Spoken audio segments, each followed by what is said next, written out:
Hello, my name is Adam Holdren. I'm the Director of Charter Schools with the Tennessee Department of Education. And we are here today to talk about the Charter School Programs Grant, the Planning and Implementation and Replication subgrants. This is our first conversation about this today. I'm excited to talk with you all, so let's go ahead and get started. First of all, the CSP grant is connected with our Best for All priority because at the end of the day, we're opening schools, and that is connected with student readiness, academics, educators across the board. We're doing this work through this program. A quick glance at our agenda today. We're going to go over the grant, just kind of big picture, what's going on, what is it? We're going to talk about the application, which is why a lot of you guys are here. We're going to go over fiscal controls and accountability. So what does it look like to spend this money and do it appropriately? And then some additional requirement components that we want to make sure we know about as well. All right, so our grant overview. So the overview of the CSB program, the role of the U.S. Department of Ed's Charter School Programs Office is to administer discretionary grants that support the startup of new charter schools and the replication and expansion of high-quality schools.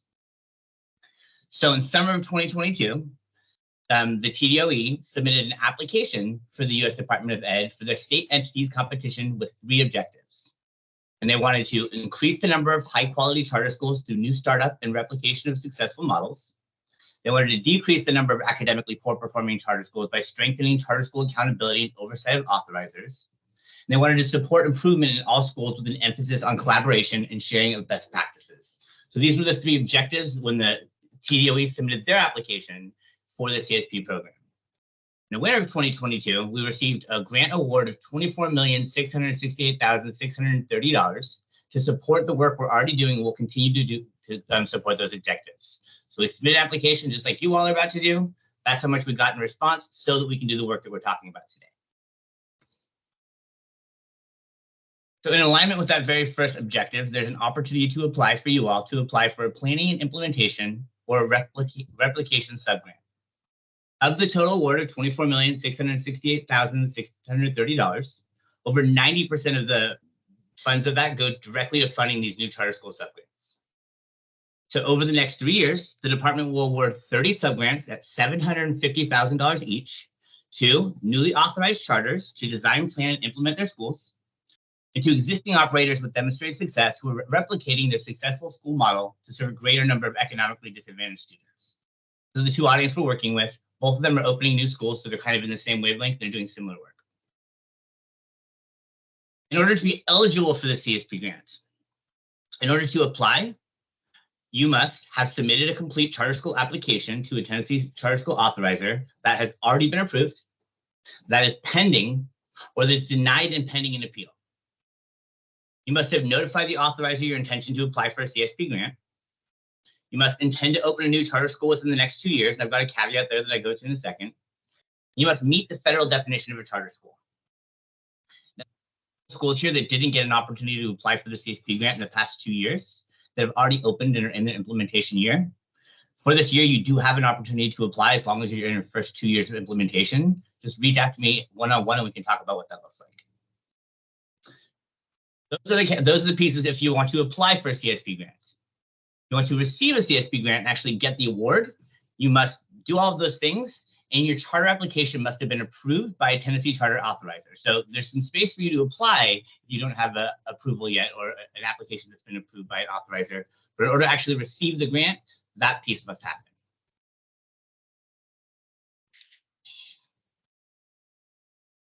The grant timeline, this is actually in the application, so most of you all have seen this. The only change is that, well, we'll get there. The application was released on Wednesday. Today is our application webinar. And the application is due on Tuesday, February 20th. Initially, it said Monday the 19th, which is a holiday. So we pushed it up one day, and it's Tuesday, February the 20th now, and it's all been updated online. If you want to update the new or download the other application, you don't need to, just know it's the 20th now. On Monday, March 18th, we'll be announcing the awards. We'll have another grant management webinar on Wednesday, March 20th. And then from there, the times you have to spend funds are planning and implementation. And so the planning years is the time before you open your school. And that will start on March 18th, and it will go up to the day you open your school. Unless you're opening your school far out, then 18 months prior to school opening is the timeline you're working with. The implementation period is 2 years. The first 2 years your school is open. So from the day you open your school to the end of the second year, that's going to be the time that you have implementation funds, an opportunity to spend those funds. All right, so into the application. I'm not going to go too granular in the application today. I'm going to go over the components of it. I'm going to, I think all of you have had the opportunity to review it and see what's inside of it, but I'm just going to kind of give you what's going on there, give you an overview of what it needs to look like and how to submit it, and then move on. But I think we're going to have questions from that, so we can kind of go from there. So first of all, the application is posted on the grants page of the department's charter school website. If you are here today, then you probably know that because that's where you found access to this meeting. To apply for the app, you'll use the application, you're going to complete the following sections. You need a cover page, the application narrative, the budget detail, the budget narrative, the goals and implementation timeline, the appendices, and the signed assurances document, with the competitive priorities as an optional submission.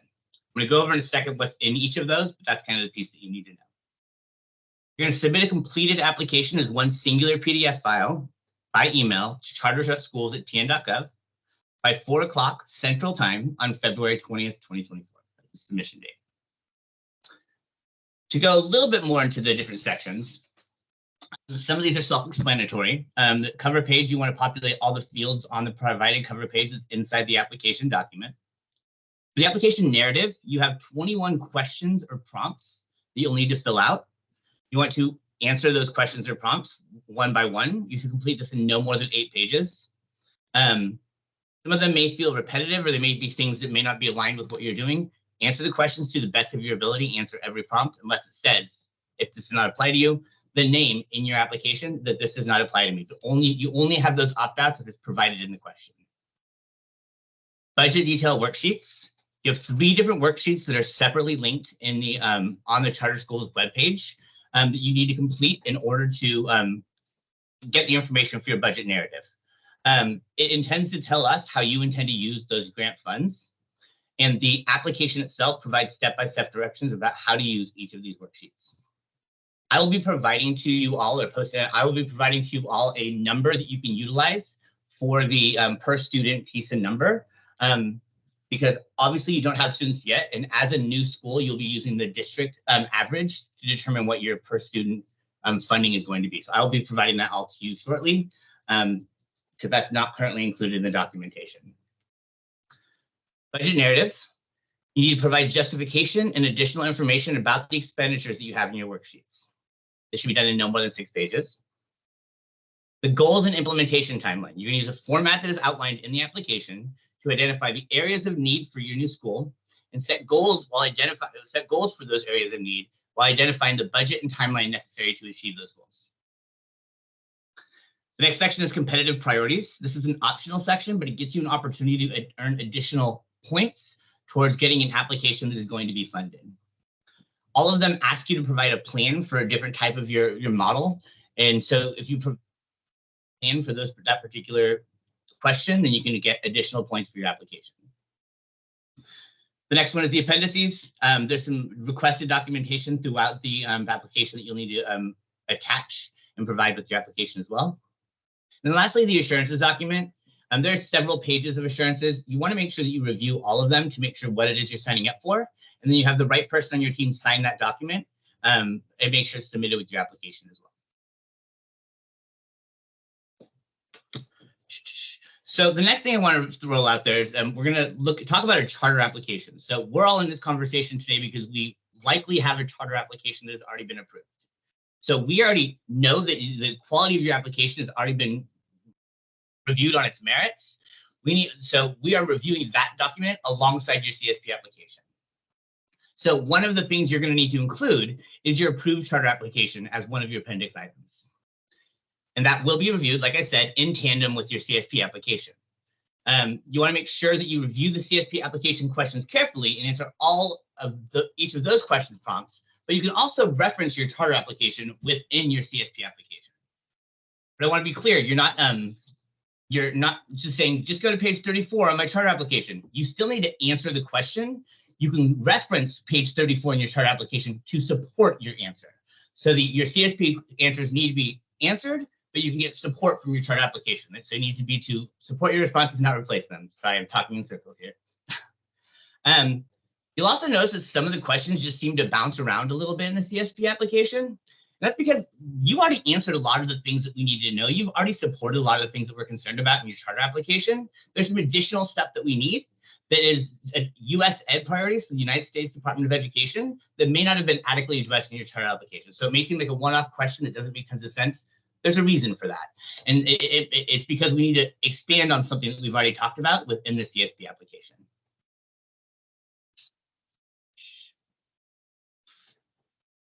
All right, so now we're going to talk a little bit about like what you can spend your funds on, when you can spend your funds, talk more specifically about the CSP, fiscal controls, and allowability. So first of all, the grant timeline. The grant period will begin on the day we announce awards, which is March 18th, 2024.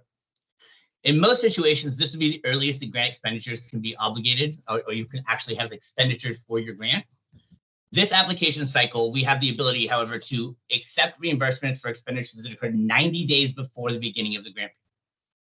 That means if you have expenditures that go back to December 19th that are allowable expenditures, and we'll talk about what that means in a second, then you can claim those expenditures for this grant way back to that date. No reimbursements will be approved for expenditures that occur prior to that date. So December 19th is the magic number of the earliest you can have any expenditures that can be claimed for the CSP grant. CSP allowability. This is per the federal alignment that tells you what you can spend funds for. Post-award planning and design of the educational program, which may include refinement of the desired educational results and of the methods for measuring progress toward achieving those results, and professional development of teachers and other staff who will work in the charter school, and initial implementation of the charter school, including informing the community about the school, acquiring necessary equipment and educational materials and supplies, and acquiring, developing, or aligning curriculum, and other additional operational costs. There's a lot of information here. Actually, there's very little concrete information here, and we do have an allowability guidance document that I'll be sharing with you all that goes a little bit more granular about what it looks like.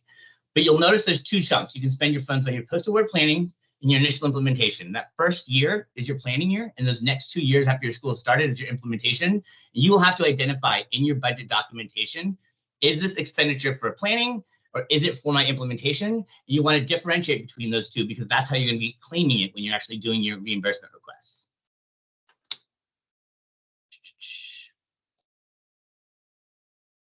When you're submitting your reimbursements, you want to make sure that your funds are allowable, which is what that first page talked about.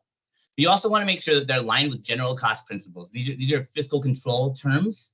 If you've worked with grants before, you've heard these before.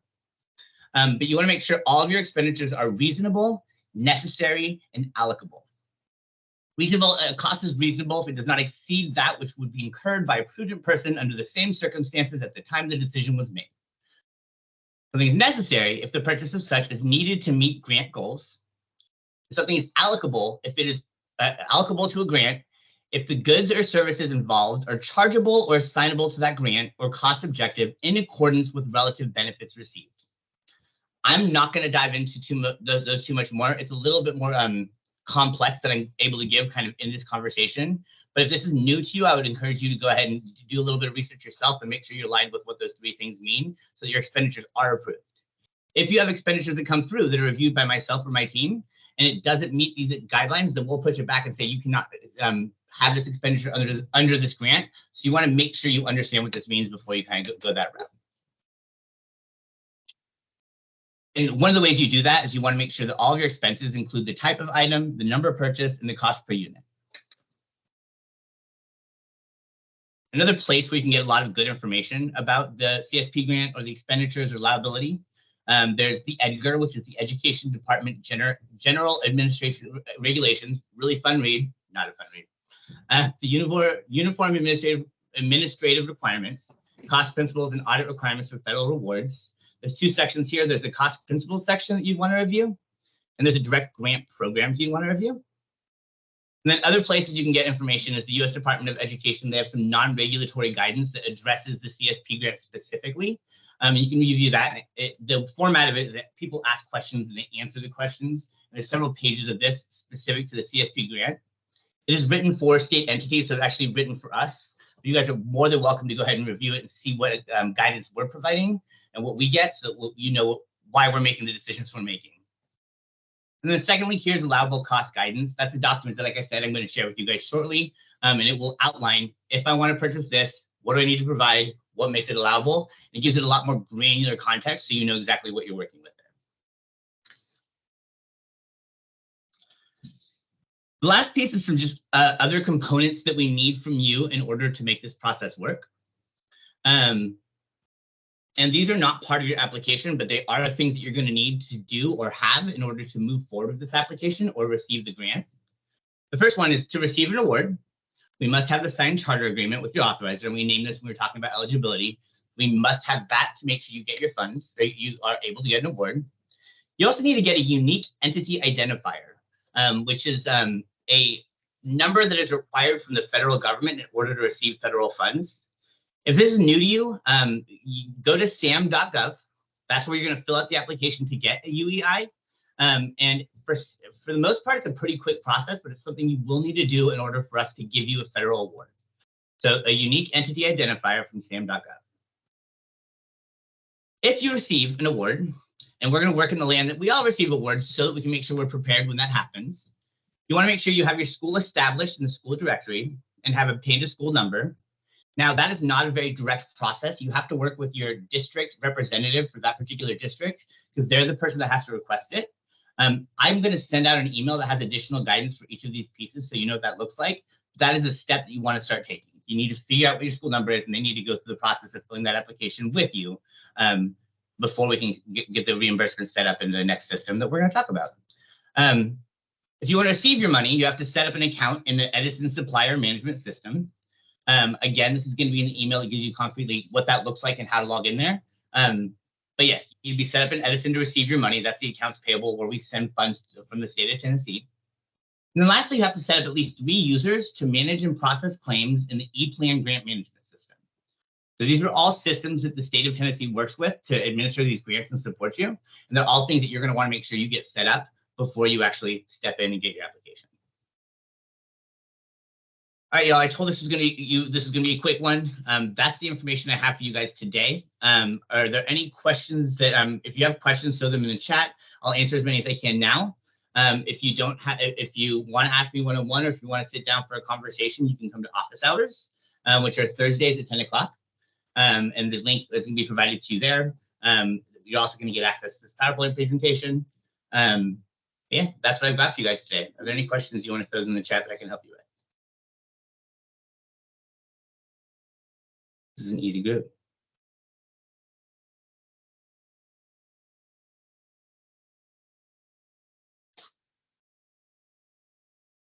All right, if there are no other questions, again, my name is Adam Holdren. I'm the Director of Charter Schools.